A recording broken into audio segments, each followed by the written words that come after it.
Hi guys, Desert Race Centre here. We've got a, this one's actually a 2013 Rsv4 Aprilia. This one's a track bike. We've done a whole variety of, all the way up to 2019 versions of these. What we're doing here is, again, just a dyno tune, but we're also revising the power mode. So you'll see some of the cabling coming out here. We're tapped into the bike's ECU. It's plugged into a dyno. And being a ride-by-wire bike, what we're essentially doing is logging the hand position or your throttle, twist grip position versus the actual throttle opening. These are a torque demand ECU, so they work a little bit differently to some more conventional ride-by-wire ECUs. So rather than you having tables about how much throttle to open, you have tables where you're trying to get how much power or torque to deliver. So it's a bit different, a bit more complicated, but essentially it's just a different way it's a different way to go about delivering the power ride by wire. It was a number of years ago I first rode one of these. One of our guys, Matty Fife, has got an Rsv4, a 2013 version. And we're doing some suspension setup at the track, so I was spinning a couple of laps doing some testing on the bike, and we dialed in a really good suspension setup, so it gave me a lot of confidence to push harder. So we're at Broadford, and I went into turn one, pushed quite hard, and thought, okay, now I'll put my head down, try and do a lap time. But the bike was feeling good, and just started to pick up the throttle on the exit.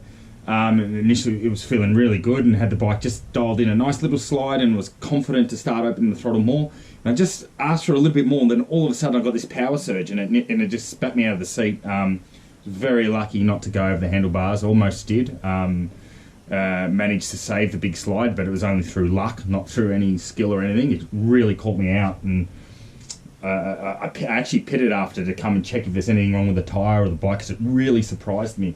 And then when we went further through it, like we had the traction quite down setting, and in that situation what normally happens, people start bumping the traction control up, because that moment, it did scare me, and I actually found it quite hard to control, and by bumping the traction up, people are then getting a safety net. However, for me, when we're testing and setting up and working on power delivery, if the traction control is set up too high, you're actually masking problems. And it's better to get the underlying DNA of the ECU and how the bike delivers its power to be a lot better, a lot more predictable, so that you're not relying on the traction control as much. Because while the traction's there and it can be a good tool to save moments like that, if you're relying on it, it'll actually make you slower, because it's restricting how the power is delivered. If it's nice linear power and smooth and predictable, you can wind it on and actually control the slide yourself, and you'll be faster. 100% about that. So on these ones, so traction's always limiting and pulling the power back. So then we got his bike in onto the dyno, did this process and assessed it, and what we found was it's on about 20% throttle. So under 20% throttle, they've actually designed the bike to deliver its power. We can use the word restricted, but it's basically when you're opening the throttles by the twist grip, it's not actually doing that for you. It's slowing it down. It's not actually opening the throttles as much. However, what that means is when they do that in the initial stage, at somewhere in the application, it's got to catch up. Okay, so it's got to catch up so that by the time you're on 100% throttle, you're getting 100% throttle.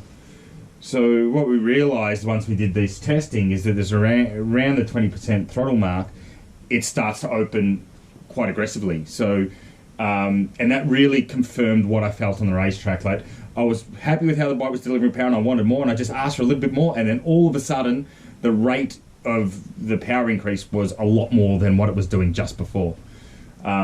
So when you have spikes or different rates of power delivery in the throttle application, that can be quite hard to ride, and it's one of the reasons people end up then bumping up the traction control, because they have a slide or it scares them.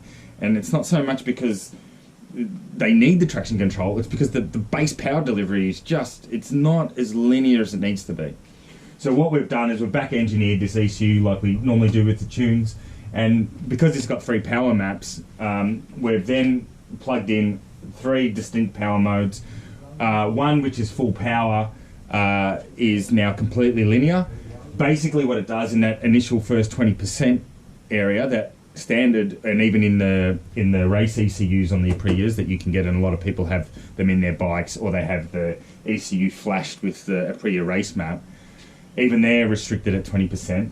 What we've done in that 20-30%, under 20 and 30%, we've actually increased the power delivery a bit more. Not crazy, but a bit more. So the reason we do that isn't, you might think, okay, we're increasing the power, and that will throttle application will make it harder to ride. It'll actually make it easier to ride, because in that situation where I was searching for more power, I would have been confident with the power I already had, and when I searched for a bit more, I would have got it. So we've increased a bit in that 20 or 30%. And that's allowed us, means that we have to catch up a lot less, so we can do it a lot more gradually and smoother. So we end up with a really linear power line. So that what I'm doing is I'm opening the throttle, the bike's giving me what I'm expecting. I've cracked the throttle, started to open, the bike's delivering its power in a certain way, then I start to open more, and it does it consistently. The stock one, as I said, it was good initially. Yeah, it was soft, but you can deal with it. And I think they maybe do that to make it, for riders who are maybe a little bit less experienced and they get in the corner and stuff, they go to open the throttle, they can sometimes be a bit abrupt and not smooth enough. I think they calm it right down so that you can be a bit jerky with your throttle and won't upset you. Realistically, something like this, 1000cc motorcycle, you've got to work a little bit on your throttle control.